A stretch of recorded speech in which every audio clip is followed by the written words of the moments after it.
মানুষ যে পিআর বোঝে না সেটি নিয়ে আন্দোলন উদ্বেগজনক বলছে বিএনপি। গণভোটে প্রত্যাখ্যাত হলে মেনে নেবে জামায়াত। অনৈক্যের কারণে ফেব্রুয়ারিতে ভোট নিয়ে সংশয় ভারতীয় বিশ্লেষকদের। শেখ হাসিনাকে আশ্রয় দেয়ায় বাংলাদেশের মানুষ ক্ষুব্ধ কিনা প্রমাণ মিলবে নির্বাচনে।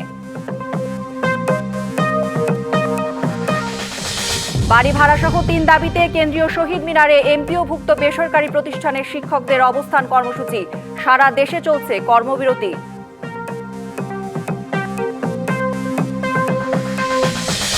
মধ্যরাতে শেষ হচ্ছে চাকসু নির্বাচনের প্রচারণা। নামবে পুলিশ বিজিবি। শেষ সময়ে ভোটারের মন জয়ে মরিয়া রাকসুর প্রার্থীরা।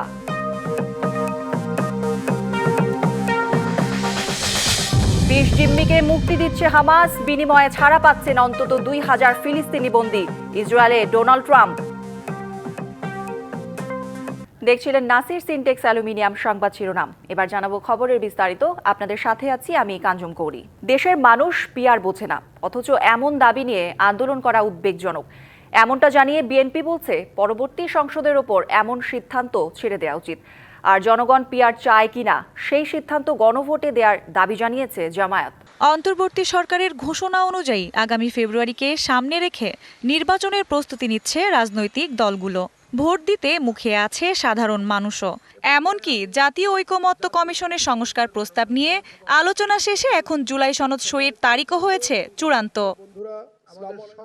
এমন বাস্তবতায় জামায়াত সহ ৭ ইসলামী দল সংখ্যানুপাতিক ভোটের দাবিতে নেমেছে মাঠে। ২ দফা কর্মসূচি শেষে মঙ্গল ও বুধবার ৩য় দফায় পালিত হবে মানববন্ধন। আর যে পিআর দেশের মানুষ বোঝেই না, তা নিয়ে আন্দোলনকে উদ্বেগজনক হিসেবে আখ্যা দিয়েছে বিএনপি। একে আগামী সংসদের উপর ছেড়ে দেওয়ার কথাও বলছে দলটি। পিআর এই বিষয়টা অনেক দেশে আছে, কিন্তু এটার সঙ্গে আমাদের দেশের মানুষ কিন্তু খুব বেশি পরিচিত না। আজকে হঠাৎ করে সামনেই যখন এই বিষয়টা আসছে এবং তার জন্য আন্দোলন হচ্ছে, তখন কিন্তু আপনার স্বাভাবিকভাবেই যারা অতি দ্রুত একটা নির্বাচন চান দেশে, আপনার গণতন্ত্রকে পুনঃপ্রতিষ্ঠা করার জন্য, গণতান্ত্রিক সরকার গঠন করার জন্য, গণতান্ত্রিক পার্লামেন্ট গঠন করার জন্য তারা আমরা একটু উদ্বিগ্ন হই। সেই জন্য আমরা খুব পরিষ্কার করে বলেছি যে এই বিষয়টা ওই আগামী পার্লামেন্টের উপরই ছেড়ে দিতে হবে। এমন পরিস্থিতিতে এবার জামায়াতের পক্ষ থেকে দাবি উঠেছে গণভোটের মাধ্যমে প্রমাণিত হোক জনগণ পিআর চায় কি চায় না। স্বচ্ছ, কালো টাকা মুক্ত, পেশি শক্তি মুক্ত, মনোনয়ন বাণিজ্য মুক্ত এবং একটা উন্নত পার্লামেন্টের জন্য পিআর সিস্টেমটাই হচ্ছে সবচেয়ে উপযোগী। বিশ্বের ৯১টি দেশে এই পদ্ধতি চালু আছে। এই পদ্ধতি জনগণ চায় কিনা সেটা জুলাই চার্টারের অন্তর্ভুক্ত করে গণভোটে দিয়ে দেওয়া হোক। জনগণ যদি চায় সবাইকে মানতে হবে, জনগণ যদি না বলে জামাত ইসলামী সেটা মেনে নেবে। নতুন নতুন দাবি তুলে ফেব্রুয়ারির ভোট বিলম্বিত করার অভিযোগ বিএনপি আগে থেকেই করে আসছে। যদিও জামায়াত বলছে তারা ঘোষিত সময়ে নির্বাচনে আগ্রহী, তবে তার আগে হতে হবে যৌক্তিক সংস্কার। DBC news desk. নির্বাচন কমিশনের সঙ্গে বৈঠক করেছে বাংলাদেশ জামায়াতে ইসলামের প্রতিনিধি দল। আলোচনা হয়েছে ভোটের সার্বিক প্রস্তুতি, ঐকমত্য কমিশনের সঙ্গে আলোচনার প্রেক্ষিতে গণভোট সহ নানা বিষয়ে। সোমবার বেলা ১২টার পর রাজধানীর আগারগাঁওয়ে নির্বাচন ভবনে এই বৈঠক শুরু হয়। এতে উপস্থিত ছিলেন প্রধান নির্বাচন কমিশনার এএমএম নাসির উদ্দিনের নেতৃত্বে ৪ নির্বাচন কমিশনার ও ইসি সচিব। জামায়াতের নায়েবে আমির সৈয়দ মোহাম্মদ আবদুল্লাহ তাহিরের নেতৃত্বে প্রতিনিধি দলের হামিদুর রহমান আজাদ, জসিমউদ্দিন সরকার, মতিউর রহমান আকন্দ বৈঠকে অংশ নেন। বাড়ি ভাড়া বৃদ্ধি সহ ৩ দফা দাবিতে কেন্দ্রীয় শহীদ মিনারে অবস্থান কর্মসূচি পালন করছেন এমপিওভুক্ত বেসরকারি প্রতিষ্ঠানের শিক্ষকরা। একই সাথে সারা দেশে চলছে কর্মবিরতি। এদিকে জাতীয় প্রেস ক্লাবের সামনে শিক্ষকদের উপর হামলাকারীদের বিচারের দাবি জানিয়েছেন আন্দোলনকারীরা।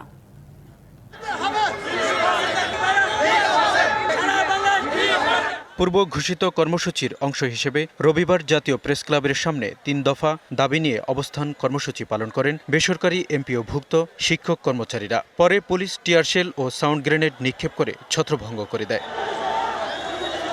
পরে কেন্দ্রীয় শহীদ মিনারে অবস্থান কর্মসূচি পালনের পাশাপাশি সোমবার সকাল থেকে সারা দেশে একযোগে ক্লাস বর্জন কর্মসূচি পালন করা হচ্ছে। বাড়ি ভাড়া ও উৎসব ভাতাসহ 3 দফা দাবি বাস্তবায়নের কথা জানান তারা। আপাতত 20% বাড়ি ভাড়া এবং 1500 টাকা মেডিকেল অ্যালাউন্স আমাদেরকে দিয়ে প্রজ্ঞাপন দেবে অতি দ্রুত। কিন্তু দুঃখের বিষয় হচ্ছে আমরা আজকেও সেটা আমরা পাইনি। যে পর্যন্ত আমরা প্রজ্ঞাপন না পাচ্ছি এই পর্যন্ত আমরা মাঠ ছাড়বো না। আমরা প্রজ্ঞাপন হাতে নিয়ে বিজয় বেশে আমরা এই শহীদ মিনার ত্যাগ করব। শান্তিপূর্ণ অবস্থানে হামলাকারী পুলিশ সদস্যদের বিচার চান আন্দোলনকারীরা। আমাদের উপর কালকে পুলিশ বাহিনী যেভাবে নির্যাতন করেছে, আঘাত করেছে, জাতি সে আমরা ধিক্কার জানাই। তাদেরকে চিহ্নিত করে আইনে আওতা আনার দাবি করছি। কর্মসূচি তো বিরতি থাকবেই এবং আমাদের এই ন্যায্য আদায় আমরা চেয়ে যাব। যেন আমাদেরকে লাঠিচার্জ করা হয়েছে, এখান থেকে আমরা যাব না। এখনো পর্যন্ত সরকারের পক্ষ থেকে কোনো উদ্যোগ না নেয় ক্ষোভ ও হতাশা প্রকাশ করেন তারা। যে 500 টাকার একটা পরিপত্র দেওয়া হয়েছে, এটা শিক্ষকদের সাথে একটা প্রতারণা, মানে জাস্ট তাদেরকে অবমাননা করা। এটা শুধু শিক্ষকের রক্তক্ষরণ হয়নি, আমি মনে করি যে বাংলাদেশের প্রতিটা দেশে যে শিক্ষকের রক্তকে খরণ করা হয়েছে। প্রধান উপদেষ্টা সহ শিক্ষা উপদেষ্টা এদের কেউ আমাদের সাথে যোগাযোগ করেনি। তবে 22 তারিখের একটা প্রজ্ঞাপনের কথা আছে, আমরা 22 তারিখের প্রজ্ঞাপন মানব না, আমরা আজকেরই প্রজ্ঞাপন জারি করতে চাই। দাবি আদায় না হওয়া পর্যন্ত ক্লাসরুমে ফিরে যাবে না আন্দোলনকারীরা। Mohammad Jewel, DBC news. দর্শক, কেন্দ্রীয় শহীদ মিনারে এমপিওভুক্ত বেসরকারি প্রতিষ্ঠানের শিক্ষকদের কর্মসূচির খবর জানাতে যুক্ত হচ্ছেন সহকর্মী মাহমুদুল হাসান নাজিম। নাজিম, আন্দোলনকারীদের এখনকার কর্মসূচি সম্পর্কে জানাবেন এবং কর্মবিরতি তাদের কতদিন চলবে, কি বলছেন শিক্ষকরা জানাবেন। করি আপনাকে ধন্যবাদ। আসলে সকাল থেকে কিন্তু বেসরকারি শিক্ষকে যারা এমপিভুক্ত তারা তাদের 20% বাড়ি ভাড়া সহ চিকিৎসা ভাতা 1500 টাকার দাবিতে তারা বলছেন যে আসলে বাড়ি ভাড়ার জন্য যে টাকাটা দেওয়া হচ্ছে সেটা পর্যাপ্ত না। আসলে নিত্য প্রয়োজনীয় যে দাম সব মিলিয়ে যে বাজার পরিস্থিতি, এটার কারণে তারা নাবিশ্বাস অবস্থা, তাদের চলাচল করতে অনেকটাই ব্যাক করতে হচ্ছে পরিবার পরিজন নিয়ে, সব মিলিয়ে তাদের নাবিশ্বাস অবস্থা। এতে পরিত্রাণ পাওয়ার জন্য কিন্তু গতকাল তারা জাতীয় প্রেস ক্লাবের সামনে আন্দোলন করেছিল এই দাবিটি নিয়ে। কিন্তু সেই দাবিটি নিয়ে কিন্তু যখন পরবর্তী সময় জাতীয় প্রেস ক্লাবে পুলিশের সঙ্গে কিন্তু বেশ কয়েক দফা তাদের উপর হামলা চালানো হয়। সেই হামলার পরবর্তীতে তারা গত রাত থেকেই কিন্তু এখানে অবস্থান করে, সকাল থেকে কিন্তু এখানে অবস্থান করছে এবং তারা সমগ্র বাংলাদেশে কিন্তু তারা ক্লাস বর্জন করেছেন। পাশাপাশি তারা বলছেন যে তাদেরকে প্রজ্ঞাপন জারির মাধ্যমে তাদেরকে সরকারের যে সিদ্ধান্ত সেটা প্রজ্ঞাপনের মাধ্যমে জানানো হবে। তো আমি একজন আন্দোলনকারীর সঙ্গে কথা বলার চেষ্টা করবো, জানার চেষ্টা করবো আসলে আপনারা কেন আন্দোলনে অংশ নিয়েছেন, আপনাদের দাবিটা কি? আমাদের আসলে দাবি না, এটা মিনিস্ট্রির সিদ্ধান্ত। আমরা 13ই আগস্ট জাতীয় প্রেস ক্লাবে বাংলাদেশের ইতিহাসে সর্ববৃহৎ শিক্ষক সমাবেশ করেছি। সমাবেশটি করতে গিয়ে সমাবেশ থেকে আমাদের একটি প্রতিনিধি, মানে সরকার আপনাদেরকে কোনো আশ্বাস দিয়ে মানে আজকে এখন পর্যন্ত কোনো যোগাযোগ করেছে? আজকে না, আমাদের 13 তারিখের আমাদের মন্ত্রণালয়ের সিদ্ধান্ত হয়েছে। মানে আপনাদেরকে আজকে সরকার কোনো সিদ্ধান্ত দিচ্ছে না? এখনো দেয়নি, এখন পর্যন্ত কোনো সিদ্ধান্ত দেওয়া হয়নি। আমরা কালকে অর্থ সচিবের সাথে দেখা করেছি, যিনি ভারপ্রাপ্ত অর্থ সচিব, তিনি আমাদেরকে বলেছেন যে অর্থ সচিব মহোদয় এবং অর্থ উপদেষ্টা মহোদয় নিউ ইয়র্কে আছেন, ওনারা 22 তারিখে আসবেন। 22 তারিখের আগে উনি আসলে আপনাদের যদি মানে এখন পর্যন্ত যেহেতু সরকারের পক্ষ থেকে কোনো সিদ্ধান্ত আসে নাই, তো আপনাদের কর্মসূচি কি আসলে কোন ধরনের, কোন পর্যায়ে? আমরা আমাদের কর্মসূচি যতক্ষণ আমাদের যে 3টি সিদ্ধান্ত ছিল, আপনারা পরবর্তী কি কর্মসূচি কর্মসূচি আমাদের আপাতত আমাদের যে লাগাতার 24 ঘন্টা লাগাতার অবস্থান কর্মসূচি এখানে চলবে। করি যেটি শুনছিলেন, আসলে তাদের দাবিটা যদি বাস্তবায়ন না হয় তারাই তো ক্লাসে ফিরে যাবেন না এবং ক্লাসও নিবেন না। যথারীতি তারা এখানে অবস্থান করবেন এবং সরকারের পক্ষ থেকে তাদের সঙ্গে যদি কোনো যোগাযোগ করা হয় তারা হয়তো পরবর্তী তারা বিস্তারিত জানাবেন এই বিষয়ে। কেন্দ্রীয় শহীদ মিনার থেকে এখানে আমার কাছে এই অবস্থা ছিল। কৌরি, ধন্যবাদ নাজিম আপনাকে। প্রচারণার শেষ দিনে সকাল থেকেই পুরো ক্যাম্পাসে চষে বেড়াচ্ছেন চাকসু নির্বাচনের প্রার্থীরা। আজ রাত 12টায় শেষ হচ্ছে নির্বাচনের প্রচারণা। শেষ মুহূর্তে ভোটারদের মন জয়ে তারা ছুটে যাচ্ছেন ক্যাম্পাসের এক প্রান্ত থেকে অন্য প্রান্তে। দর্শক, এই বিষয়ে আরও জানবো, আমাদের সাথে যুক্ত হচ্ছেন সহকর্মী মুজিবুল হক। মুজিব, শেষ মুহূর্তে প্রচারণা কেমন দেখছেন, কি বলছেন শিক্ষার্থীরা, কেমন নেতৃত্ব চান তারা, জানাবেন। কৌরি, একদম শেষ মুহূর্তের প্রচারণা চলছে বিশ্ববিদ্যালয়ে এবং আজকে রাতেই যেহেতু প্রচারণা শেষ হচ্ছে, সেক্ষেত্রে যারা প্রার্থী আছে, প্যানেলগুলো আছে, সেই প্যানেলগুলো তার শিক্ষার্থীদের দ্বারা দ্বারা পৌঁছানোর চেষ্টা করছেন। আমরা এখন বৈচিত্র্যের ঐক্য প্যানেল নামে একটি প্যানেলের যে তাদের যে নির্বাচনী গণসংযোগ, সেই গণসংযোগে আছি এবং আমরা সকাল থেকেই পুরো ক্যাম্পাসে ঘুরছি এবং দেখছি যে যারা প্রচারণা করছেন তারা প্রার্থীরা ভোটারদের কাছে যাচ্ছেন, বিশ্ববিদ্যালয় কেন্দ্রিক যে সমস্যাগুলো আছে সেই সমস্যাগুলো নিরসনে তারা আশ্বাস দিচ্ছেন, যেহেতু তারা সরাসরি আসলে সেই সমস্যাগুলো সমাধান করতে পারবেন না, তবে বিশ্ববিদ্যালয় প্রশাসনের সাথে একটা যোগসূত্র তৈরির যে চেষ্টা সেটি তারা করবেন সেই আশ্বাস দিচ্ছেন। পাশাপাশি একটু ভোটাররা যে ভোটারদের চাহিদা সেটি একটু বলতে চাই। তারা বলছেন যে নির্বাচনী যারা ইশতেহার দিচ্ছেন সেই ইশতেহারের সাথে যাদের বাস্তবিকতার মিল আছে, যারা প্রাসঙ্গিক যারা ইশতেহার দিয়েছেন তাদেরকে আসলে তারা ভোট দিবেন। এর বাইরে আমরা নির্বাচনের প্রস্তুতি, প্রশাসনের কথাও যদি বলি, প্রশাসন যেটি বলছে যে তারা একটি শঙ্কাবিহীন নির্বাচনের জন্য তারা পুরোপুরি প্রস্তুত। এক্ষেত্রে নির্বাহী ম্যাজিস্ট্রেট, 9 জন নির্বাহী ম্যাজিস্ট্রেট পুরো বিশ্ববিদ্যালয়ে কাজ করবে এবং পাশাপাশি পুলিশ এবং বিজিবি সদস্যরাও এখানে থাকবে, নিরাপত্তা তৈরির জন্য তারা কাজ করবে। পাশাপাশি বিশ্ববিদ্যালয়ের যে সমস্ত নিরাপত্তা বাহিনী, রোভার স্কাউটের সদস্যরা, বিএনসিসির সদস্যরা তারাও থাকবে, অর্থাৎ একটি নিশ্চিত নিরাপত্তা ব্যবস্থা কিন্তু নেওয়া হয়েছে। তবে কিছু কিছু প্রার্থী আমাদেরকে জানিয়েছেন এক ধরনের সংশয় কিন্তু তাদের রয়েছে, যেহেতু গত 31শে আগস্ট বিশ্ববিদ্যালয়ের শিক্ষার্থীদের সাথে যে স্থানীয়দের একটি সংঘর্ষের ঘটনা ঘটে, সেই ঘটনায় নিরাপত্তা দপ্তর থেকে যে অস্ত্রগুলো লুট হয়েছিল, দেশীয় অস্ত্র, সেগুলোর অধিকাংশই ফেরত আসেনি, ফলে সেই অস্ত্র একটি নির্বাচনে ব্যবহারের শঙ্কা প্রার্থীদের মধ্যে রয়েছে। তো সব মিলিয়ে শঙ্কা একদিকে শঙ্কা, অন্যদিকে উৎসব, দুটোর উপর ভর করে আসলে শেষ মুহূর্তে প্রচারণা বিশ্ববিদ্যালয়ে চলছে। তো দেখা যাক 15 অক্টোবর শেষ বিজয়ের হাসি কারা হাসছেন সেই পর্যন্ত আমাদেরকে অপেক্ষা করতে হবে এবং আমরা আছি ধাপে ধাপে সেই খবর নিশ্চয়ই আপনার মাধ্যমে দর্শকদের জানাবো। মুজিব, ধন্যবাদ আপনাকে। 3 দিন পর রাজশাহী বিশ্ববিদ্যালয়ের কেন্দ্রীয় সংসদ, হল সংসদ ও সিনেটে ছাত্র প্রতিনিধি নির্বাচন। আজ ও কাল প্রচারণা চালাতে পারবেন প্রার্থীরা, তাই শেষ সময়ে ব্যস্ত প্রার্থীরা। সকাল থেকেই শিবির, ছাত্রদল ও স্বতন্ত্র প্যানেলের প্রার্থীরা ভোটারদের কাছে ছুটছেন। দর্শক, শেষ সময়ে ভোটের প্রচারের খবর জানাতে যুক্ত হচ্ছেন সহকর্মী মীর কাদির। মীর, আর 3 দিন পর রাকসুর ভোট, ক্যাম্পাসে পরিবেশ কেমন দেখছেন, শিক্ষার্থীরা কি বলছেন জানাবেন। কৌরি, রাকসু, হল সংসদ এবং সিনেটের ছাত্র প্রতিনিধি নির্বাচনের যে প্রচারণা সেটি কিন্তু আর 2 দিন বাকি আছে, অর্থাৎ আগামীকাল কিন্তু নির্বাচনের শেষ, মানে প্রচারণা সেই দিন। তারপরের দিন কিন্তু প্রচারণা করা যাবে না। বিশ্ববিদ্যালয়ের রাকসুর যে আচরণবিধি সেটি বলা আছে।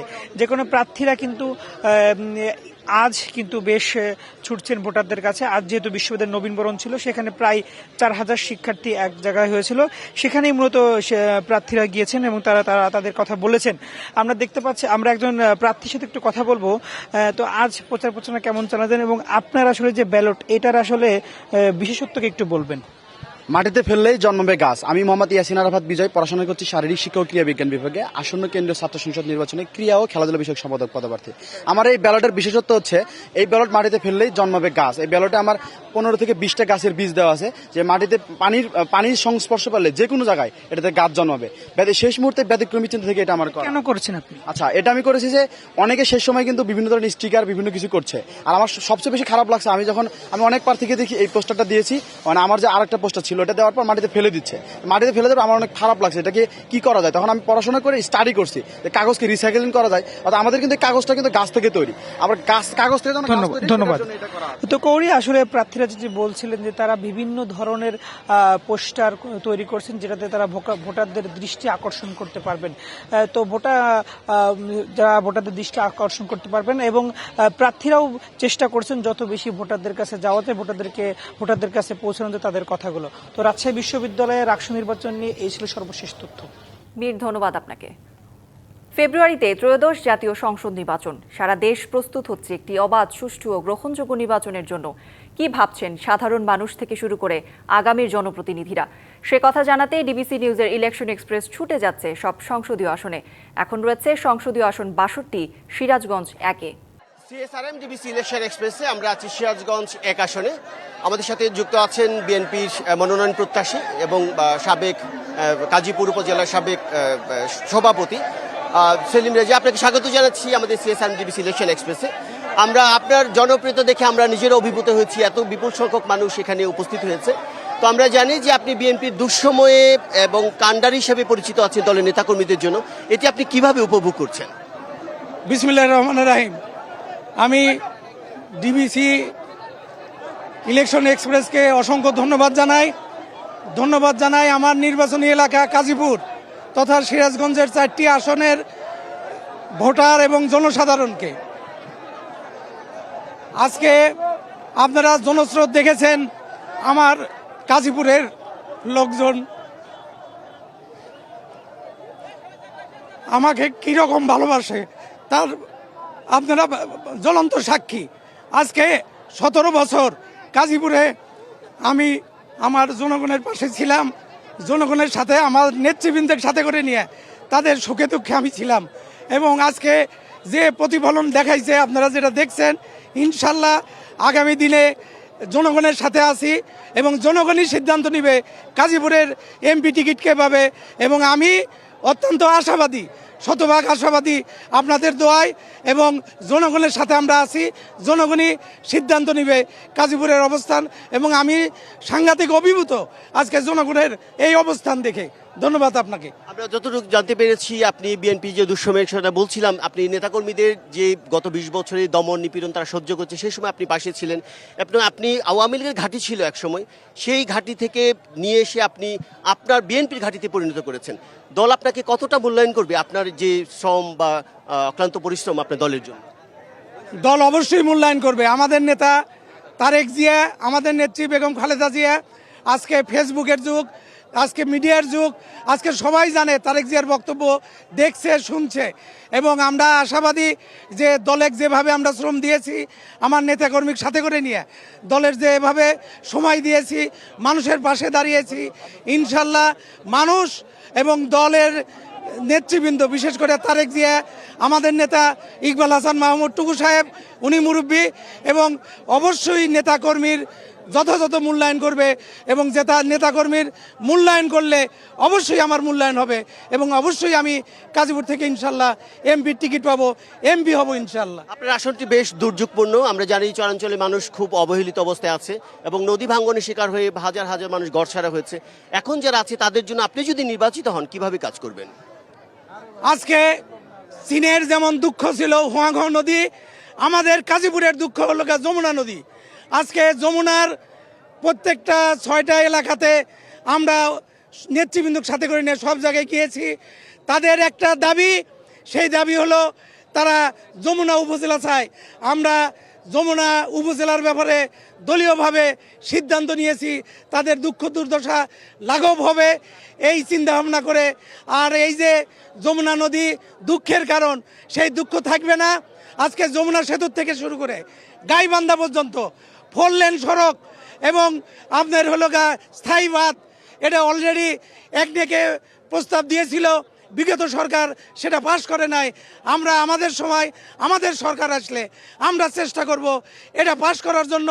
আর এটা পাশ হলে ইনশাল্লাহ যমুনার ভাঙন রোধ হবে, এবং 4 লেনের মহাসড়ক হলে যমুনা থেকে গাইবান্ধা পর্যন্ত আমাদের সবার উন্নয়ন হবে, এবং চরের অঞ্চলের যেসব মানুষ আছে তাদের সুবিধার জন্য আমরা চাচ্ছি যে চর আর বীর আমরা পৃথকভাবে দেখি না, আমরা চাই চর আর বীর মিলে আমরা একসাথে কাজ করব।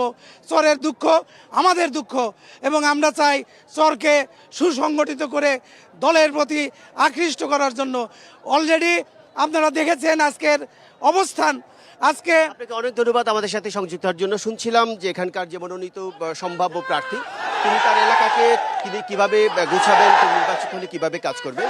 তো সিএসআরএম ডিবিসি ইলেকশন এক্সপ্রেস আমরা বিকেল 5টা, সন্ধ্যে 7টা এবং রাত 9টায় থাকবো সিরাজগঞ্জ 2 আসনে।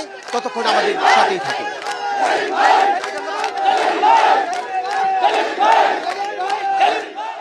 প্রাথমিক বিদ্যালয়ে সঙ্গীত শিক্ষক নিয়োগের ব্যাপারে হেফাজতে ইসলাম সহ বিভিন্ন ধর্মীয় নেতাদের দাবির বিষয়টি পর্যালোচনা করা হচ্ছে বলে জানিয়েছেন ধর্ম উপদেষ্টা ডক্টর আফম খালিদ হোসেন। এছাড়া স্কুলে ধর্মীয় শিক্ষক নিয়োগে সরকারকে পরামর্শ দেওয়া হয়েছে বলেও জানান উপদেষ্টা। সোমবার সচিবালয়ে ব্রিফিংয়ে সাংবাদিকদের প্রশ্নের জবাবে তিনি এসব কথা জানান। এছাড়া সরকার সুষ্ঠু নির্বাচন দিতে প্রস্তুত আছে জানিয়ে ধর্ম উপদেষ্টা বলেন, যথাসময়ে নির্বাচিত সরকারের কাছে দায়িত্ব হস্তান্তর করা হবে। যে সমস্ত কওমি মাদ্রাসার ছাত্রের দাওরা হাদিসের সনদ আছে, আপনি ওনাদেরকে প্রাইমারি স্কুলের শিক্ষক হিসাবে নিলে তারা ধর্ম, বাংলা এগুলো খুব ভালো করে পড়াতে পারবেন। সঙ্গীত শিক্ষার যে ঘোষণাটা, এটা খুব দ্রুত বাস্তবায়িত হচ্ছে না। এখন আমরা এই বিষয়ে আর অগ্রসর হচ্ছি না। গ্যাস সংযোগ চালুর দাবিতে মহাখালীর ওয়্যারলেস গেটে সড়ক অবরোধ করে এলাকাবাসী। দুপুরে প্রায় 1 ঘন্টা সড়ক অবরোধ করে তারা। স্থানীয়রা জানায়, গত কয়েকদিন আগে মহাখালীর করাইল বস্তিতে প্রশাসন অবৈধ গ্যাস লাইন বন্ধে অভিযান পরিচালনা করে। এতে বেশ কিছু বৈধ গ্যাস সংযোগ বন্ধ হয়ে যায়। সেই সংযোগ এখনও চালু না করায় দুর্ভোগে চরমে পৌঁছেছে। সংযোগ চালুর দাবিতে তাই এলাকাবাসী মহাখালী গুলশান সড়কের ওয়্যারলেস গেট অবরোধ করে রাখে। প্রশাসনের আশ্বাসে অবরোধ তুলে নেওয়া হয়। করাইলের অবৈধ লাইন গ্যাস ওনারা বন্ধ করবে, কিন্তু ওইটা করতে যেয়ে আমাদের বৈধ লাইন যেটা সেটা কেটে যাবে। আমাদের একটা প্রতিনিধি দল আপনার তিতাস গ্যাসের এমডি কাছে যাওয়া হবে। ওখান থেকে একটা সলিউশন না আসলে আগামীকাল আমরা আবার ব্লকআউট করব। অর্থনীতি কোনো সূত্রই কাজে আসছে না দেশে। প্রবাসী আর রপ্তানি আয়ের উপর ভিত্তি করে যদিও বাড়ছে বৈদেশিক মুদ্রার রিজার্ভ, তার সাথে পাল্লা দিয়ে বাড়ছে মূল্যস্ফীতিও। আর কোনোভাবেই থামানো যাচ্ছে না নিত্যপণ্যের বাজারের পাগল ঘোড়া। উৎপাদনশীল খাতে বিনিয়োগ না হওয়ায় বিস্তার ঘটছে না কর্মসংস্থানের। মার্কিন প্রেসিডেন্টের শুল্ক চাপের পরও দেশের রপ্তানি বাণিজ্যে বইছে সুবাতাস। 2025-26 অর্থ বছরের জুলাই-সেপ্টেম্বর প্রান্তিকে রপ্তানি বেড়েছে তার আগের বছরের একই সময়ের তুলনায় 5.64%। যদিও একক মাস হিসেবে সেপ্টেম্বরে রপ্তানি খানিকটা কমেছে। গেল জুলাই-সেপ্টেম্বরে রেমিটেন্স এসেছে $758 কোটি, যা এর আগের বছরের একই সময়ের তুলনায় 16% বেশি। রেমিটেন্সের উপর ভর করে চাঙ্গা দেশের রিজার্ভ পরিস্থিতি। রিজার্ভে স্বস্তি ফিরলেও উল্টো চিত্র দেশের বিনিয়োগ ও বেসরকারি খাতের ঋণ প্রবাহে। কেন্দ্রীয় ব্যাংকের হিসেবে গেল আগস্টে বেসরকারি খাতে ঋণ প্রবৃদ্ধি ছিল 6.35%, যা গেল 22 বছরের মধ্যে সর্বনিম্ন। এ সময় ভোগ্যপণ্যের আমদানি বাড়লেও গতি নেই উৎপাদনশীল খাতের মূলধনী যন্ত্রপাতি আমদানিতে। আমাদের ক্যাপিটাল মেশিনারিজ আমদানি, সেখানে নেগেটিভ গ্রোথ আছে। আমরা দেখছি যে আমাদের ব্যক্তি খাতের যে ঋণের যে প্রবাহ, সেটা খুবই স্লথ। উদ্বুদ্ধ পরিস্থিতির জন্য ব্যাংক খাতে নেয়া কেন্দ্রীয় ব্যাংকের সংস্কার পদক্ষেপ ও রাজনৈতিক অনিশ্চয়তাকে দায়ী করেছেন ব্যবসায়ীরা। ব্যাংকে টাকা নেই, ইন্টারেস্ট হাই। এই বর্তমানে ইন্টারেস্ট নিয়ে তো আমি ইফেক্টিভ হচ্ছে না, কম্পিটিটিভ হচ্ছে না। কেউ নতুন ইন্ডাস্ট্রি করার সুযোগ নাই, শুধুমাত্র বিএমআরই করছে। যার 20টা মেশিন আছে আর 5টা মেশিন দরকার, 5টা মেশিন সে বসাচ্ছে। এইভাবে কিছু মেশিন আসছে। বাংলাদেশ ব্যাংক মনে করছেন ওনারা যেটা করছেন এটা ওয়ার্ল্ডের বেস্ট পলিসি। একটা দরিদ্র স্বল্পোন্নত দেশের পক্ষে ওয়ার্ল্ডের উন্নত দেশের যে পলিসি, সেই পলিসি দিয়ে কি এগুলো সম্ভব? তো এরকম একটা পরিস্থিতিতে নতুন করে ইনভেস্টমেন্টের চিন্তা বা ক্যাপাসিটি বাড়াবার চিন্তা তো করার প্রশ্নই আসে না। বিশ্লেষকরা বলছেন এখনো অর্থনীতির জন্য বড় সংকট চড়া মূল্যস্ফীতি। বিনিয়োগ কমে যাচ্ছে, এর একটা প্রধান কারণ হচ্ছে আমরা মূল্যস্ফীতিকে তো নিয়ন্ত্রণ করার চেষ্টা করছি, এই জন্য সেন্ট্রাল ব্যাংক সুদের হার বাড়িয়ে রেখেছে। সুদের হার বাড়ানো মানে হচ্ছে ব্যবসা বাণিজ্য যারা করছেন তারা অতিরিক্ত সুদ নিয়ে ব্যবসা বাণিজ্য করতে চান না। আগস্টে মূল্যস্ফীতি খানিকটা কমলেও গেল মাসে তা আবারও বাড়ে। আর এই চড়া মূল্যস্ফীতি খেয়ে ফেলছে সাধারণ মানুষের কষ্টার্জিত আয়। মেহের মনি, ডিবিসি নিউজ, ঢাকা। আলোচনা ছাড়াই বন্দরে মাশুল বৃদ্ধি কার্যকর করা হলে উপদেষ্টাদের চট্টগ্রামে আসতে বাধা দেওয়ার ঘোষণা দিয়েছেন বন্দর ব্যবহারকারীরা।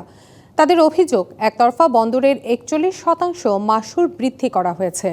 অবশ্য নৌ পরিবহন উপদেষ্টা জানান, আলোচনা করে বাড়ানো হয়েছে মাশুল। মঙ্গলবার মধ্যরাত থেকে চট্টগ্রাম বন্দরে বর্ধিত মাশুল কার্যকর হতে যাচ্ছে।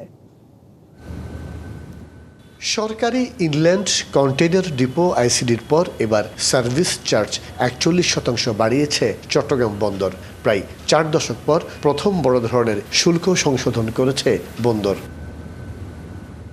গত 15 সেপ্টেম্বরের প্রজ্ঞাপন অনুসারে 23টি খাতে বর্ধিত মাশুল আদায় শুরু করার ঘোষণা দেয় বন্দর কর্তৃপক্ষ। এতে খরচ বেড়ে যায় সর্বোচ্চ 41% পর্যন্ত। অস্বাভাবিক ট্যারিফ বৃদ্ধির প্রতিবাদে বন্দর ব্যবহারকারী ও ব্যবসায়ী নেতারা সমন্বয় সভায় মাশুল নির্ধারণের জন্য প্রধান উপদেষ্টার হস্তক্ষেপ কামনা করেছেন। স্টেক হোল্ডার, প্রত্যেকটা স্টেক হোল্ডারকে ডেকে আলাপ করে সবার সম্মতিতে সিদ্ধান্ত নিয়ে এটা যেন ইমপ্লিমেন্ট করা হয়। এটা না হওয়া পর্যন্ত এই বাড়ানো এটা ইমপ্লিমেন্ট করা যাবে না, এটা স্থগিত রাখতে হবে। ট্যারিফ বাড়ানো কিন্তু এটা একটা ষড়যন্ত্র ছিল পোর্টকে বন্ধ করার জন্য। মংলা পোর্টে তো আপনি ট্যারিফ বাড়ান নাই, পায়রা বন্দরে আপনি ট্যারিফ বাড়ান নাই। আর যদি বাড়াতে হয়, সেলিম রহমান যেভাবে বলেছেন, সবাই বলেছেন, আমাদের সাথে কথা বলেন কোথায় বাড়াবেন। আপনি টাগের ভাড়া বাড়িয়েছেন 5 গুণ, শুভঙ্করের ফাঁকি দেখেন 41%। সম্প্রতি বন্দর পরিদর্শনে গিয়ে নৌ পরিবহন উপদেষ্টা জানান, বন্দর ব্যবহারকারীদের সাথে মাশুল বাড়ানো হয়েছে। এটা নিয়ে আমরা কিন্তু আলোচনা করে বাড়িয়েছি, এককভাবে মন্ত্রণালয় বাড়েনি। বিশ্বের বিভিন্ন মেইন পোর্টের ট্যারিফ দেখার পরে দেখা গেছে এখনও এটা ট্যারিফ অনেক কম, এমনকি মংলা থেকেও কম। বন্দর ব্যবহারকারীরা জানান, বৈশ্বিক অর্থনীতি বিবেচনায় শুল্ক বাড়ালে নেতিবাচক প্রভাব পড়বে দেশের অর্থনীতিতে। মাসুদুল হক, ডিবিসি নিউজ, চট্টগ্রাম। লুটেরাদের কবলে পড়া 5টি শরিয়া ভিত্তিক ব্যাংক শীঘ্রই একীভূত হচ্ছে। ইউনাইটেড ইসলামী ব্যাংক নামে সরকারি মালিকানায় প্রতিষ্ঠিত হবে নতুন একটি ব্রিজ ব্যাংক। জব্দ হবে উদ্যোক্তাদের সব শেয়ার। এমন প্রেক্ষাপটে পুঁজিবাজারের ক্ষুদ্র বিনিয়োগকারীদের স্বার্থ রক্ষায় পদক্ষেপ নিতে বাংলাদেশ ব্যাংকে চিঠি দিয়েছে বিএসইসি। এ বিষয়ে আরও বিস্তারিত জানাতে আমাদের সাথে বাংলাদেশ ব্যাংকের সামনে থেকে যুক্ত হচ্ছেন সহকর্মী রেদওয়ানুল হক। রেদওয়ানুল, দেখতে পাচ্ছি বাংলাদেশ ব্যাংকের সামনে আপনি আছেন, আমাদেরকে একটু বলবেন বিএসইসির চিঠিতে আসলে কি আছে এবং এটি কি বাংলাদেশ ব্যাংক আমলে নিয়েছে কিনা? তাসনিফা, আপনি যেটা বলছিলেন যে আসলে যেই শরিয়া ভিত্তিক ব্যাংকগুলো 5টি ব্যাংক একীভূত হচ্ছে, সেখানের যারা উদ্যোক্তা আছেন তাদের কিন্তু শেয়ারগুলো বাজেয়াপ্ত হয়ে যাবে, কিন্তু যারা পুঁজিবাজারের মাধ্যমে এখানে ক্ষুদ্র বিনিয়োগকারী আছেন তাদের শেয়ারগুলো বাজেয়াপ্ত করার উদ্যোগ কিন্তু নিয়েছে বাংলাদেশ ব্যাংক, যেটি আমরা গভর্নরের সাথে ডিবিসি নিউজের যে বিশেষ সাক্ষাৎ কেটেছিল সেখানেও আমরা কথা বলেছিলাম এ বিষয়ে। এবং বাংলাদেশ ব্যাংক তাদের যে প্রস্তাবনা অর্থ মন্ত্রণালয়ে দিয়েছেন সেখানেও এটি বলেছেন যে ক্ষুদ্র বিনিয়োগকারীরা যে বিনিয়োগটি করেছেন এখন তাদের যে শেয়ারের মূল্য সেটি অলরেডি নেগেটিভ অবস্থায় চলে গেছে, অর্থাৎ এই মুহূর্তে কাগজে কলমে কিন্তু তাদের পাওনা নেই। তো এজন্য যেটি বলা হয়েছে বাংলাদেশ ব্যাংকের গভর্নরের পক্ষ থেকে যে আসলে বাংলাদেশ ব্যাংকেরকে আইনানুগভাবে যেহেতু কিছু করার নেই, তাই এই ক্ষুদ্র বিনিয়োগকারীদের স্বার্থটি রক্ষা করা যাচ্ছে না। কিন্তু পুঁজিবাজারের পক্ষ থেকে যে চিঠিটি বাংলাদেশ ব্যাংকে এসেছে সেখানে বলা হয়েছে যে এই যে পরিস্থিতি, এই পরিস্থিতির জন্য ক্ষুদ্র বিনিয়োগকারীদের তো কোনো দায় নেই, এজন্য তাদের স্বার্থ আসলে রক্ষা করা জরুরি। এই বিষয়টিকে গুরুত্ব আরোপ করে এবং আইনের কিছু ধারাও উল্লেখ করে দিয়েছেন বিএসইসি, যেটি তারা দৃষ্টি আকর্ষণ করেছেন বাংলাদেশ ব্যাংকের যে এই ধারা অনুসারে কিছু করার সুযোগ রয়েছে। যারা দোষী তাদেরকে বাদ দিয়ে যাদের কোনো দোষ নেই, একেবারেই সাধারণ আমানতকারী, তাদের স্বার্থ রক্ষার জন্য বাংলাদেশ ব্যাংক এই বিষয়টি পর্যালোচনা করার জন্য গভর্নরের কাছে উপস্থাপন করবে সংশ্লিষ্ট বিভাগ থেকে। তখন বাংলাদেশ ব্যাংকের বোর্ডে এই বিষয়টি নিয়ে আলোচনা হবে আসলে ক্ষুদ্র বিনিয়োগকারীদের জন্য আসলে কিছু করার সুযোগ আছে কিনা। এই মুহূর্তে আসলে ক্ষুদ্র বিনিয়োগকারীদের জন্য কিছু করা হচ্ছে এই ধরনের কোনো সংবাদ আমার কাছে নেই। তবে বাংলাদেশ ব্যাংকের কাছে যেহেতু একটি আবেদন এসেছে, বাংলাদেশ ব্যাংক এটি পর্যালোচনা করে দেখবে আসলে আইনগতভাবে এটি দেয়া যায় কিনা। এই ছিল বাংলাদেশ ব্যাংকের সামনে থেকে আমার কাছে এ বিষয়ে সবশেষ তথ্য। জি রেদওয়ানুল, ধন্যবাদ জানাচ্ছি আপনাকে। 1990 হজ এজেন্সির অব্যবহৃত প্রায় 38 কোটি টাকা ফেরত দেওয়া হয়েছে বলে জানিয়েছেন ধর্ম উপদেষ্টা ডক্টর আ.ফ.ম. খালিদ হোসেন। সোমবার সচিবালয়ের ব্রিফিংয়ে তিনি জানান, হজে যেতে এ পর্যন্ত 60,000 জন নিবন্ধন করেছেন। নিবন্ধনের সময় আরও বাড়ানো হতে পারে বলেও জানান উপদেষ্টা। সৌদি হজ ওমরা মন্ত্রণালয়ের মশার নুসুক প্ল্যাটফর্মের IBN এর সর্বমোট 990টি এজেন্সির অব্যয়িত অর্থ জমা ছিল এবং সবকটি এজেন্সির টাকায় ফেরত পাওয়া গেছে। দর্শক, এবারে জানিয়ে দেব দেশের মুদ্রা বাজারের খবরাখবর। দেশের মুদ্রা বাজারে খুব বেশি হেরফের নেই আজ। দেশের ব্যাংকগুলোতে মার্কিন মুদ্রা ডলার বিক্রি হচ্ছে 123 টাকা দরে, আর ব্যাংক গ্রাহকের কাছ থেকে প্রতি ডলার কিনছে 122 টাকায়। এদিন ব্রিটিশ পাউন্ড বিক্রি হচ্ছে 165 টাকা, আর ব্যাংক কিনছে 157 টাকা দরে। ইউরো গ্রাহকের কাছ থেকে ব্যাংক বিক্রি করছে 142 টাকা, আর কিনছে 137 টাকায়। এদিকে কানাডিয়ান ডলার বিক্রি হচ্ছে 90, আর গ্রাহকের থেকে ব্যাংক কিনছে 85 টাকা। অস্ট্রেলিয়ান ডলার বিক্রি 82 টাকা এবং ক্রয় 76 টাকা। এছাড়াও দেশে ব্যাংকগুলোতে সৌদি রিয়াল বিক্রি হচ্ছে 33 টাকা, আর ব্যাংকগুলো গ্রাহকের কাছ থেকে সৌদি রিয়াল কিনছে 32 টাকা দরে। ইউ দিরহাম বিক্রি 33 টাকা আর ক্রয় 32। মালয়েশিয়ান রিঙ্গিত বিক্রি 29 টাকা আর কিনছে 27 টাকা 50 পয়সায়। সিঙ্গাপুর ডলার বিক্রি হচ্ছে 96 টাকা এবং ক্রয় মূল্য 92 টাকা, এবং ব্যাংক থেকে গ্রাহক ভারতীয় রুপি কিনতে পারবেন 1 টাকা 45 পয়সা দরে, আর ব্যাংকে বিক্রি করলে পাওয়া যাবে 1 টাকা 38 পয়সা দর। টাইলসের বর্জ্য থেকে প্রস্তুত হচ্ছে শিক্ষা উপকরণ, চক এবং স্লেট। পরিবেশ বান্ধব এই টাইল চক তৈরি হচ্ছে জিবিএল সিরামিক্স। উৎপাদনের সময় ভেঙে যাওয়া টাইলস থেকে কোম্পানি এরই মধ্যে 10,000 প্যাকেট চক স্লেট প্রস্তুত করে দেশের 1,000-এর বেশি স্কুলে বিতরণ করেছে। শিক্ষা উপকরণকে আরও পরিবেশ বান্ধব করতে জিবিএল সিরামিক্স তাদের উদ্ভাবিত চক তৈরি ফর্মুলা উন্মুক্ত করে দিয়েছে, তাতে অন্য প্রতিষ্ঠানও এসব পণ্য প্রস্তুত করতে পারবে। তো এই ছিল এখনকার মতো ডিবিসি নিউজের সংবাদগুলো পড়তে ভিজিট করুন dbcnews.tv, ভিজিট করুন ডিবিসি নিউজের ফেসবুক পেজ এবং ইউটিউব চ্যানেলে। ডিবিসির সঙ্গে থাকুন।